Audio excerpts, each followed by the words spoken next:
بصوا يا جماعة، العجينة اهي ابتدت تتماسك معايا اهي. قلنا حطينا 2 كيلو دقيق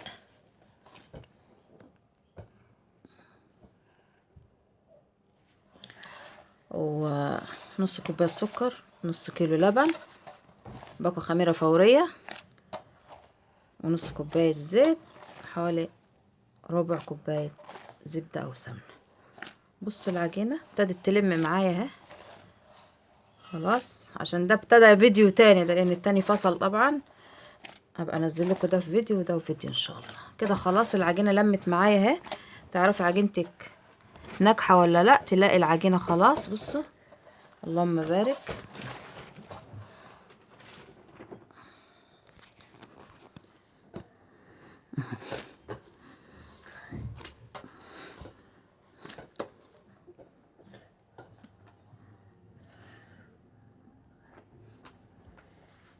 بصوا بقى،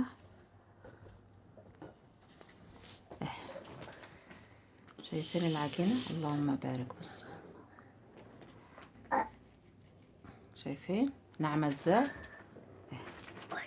كده خلاص العجينة كده خلاص خلصت معايا. اقول لكم المكونات تاني. دول 2 كيلو دقيق، على نص كيلو لبن، نص كوباية سكر، وباكو خميرة فورية، ونص كوباية زيت، وربع كوباية زبدة، وذرة ملح، وسمسم. خلاص كده اهو. اللهم صل على النبي. بصوا يا جماعة العجينة، عارفين الملبن اهي. بصوا،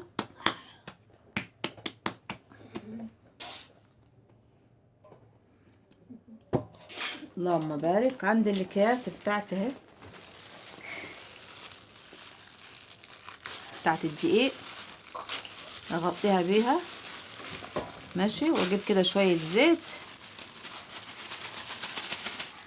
عشان ما تلزقش، واحطها كده في مكان ايه دافي. واقوم بقى اذا كان ورايا اكل، اذا كان ورايا مواعين، اذا كان اغسل السيجان، تمام، واعمل حاجتي بقى. وايه، شوية زيت كده على الوش عشان ما تلزقش.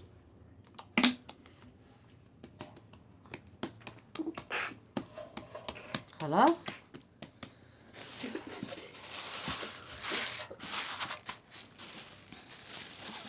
عندك ورق استرتش، عندك اللي انت عايزاه حطيه، وحته طبعا تكون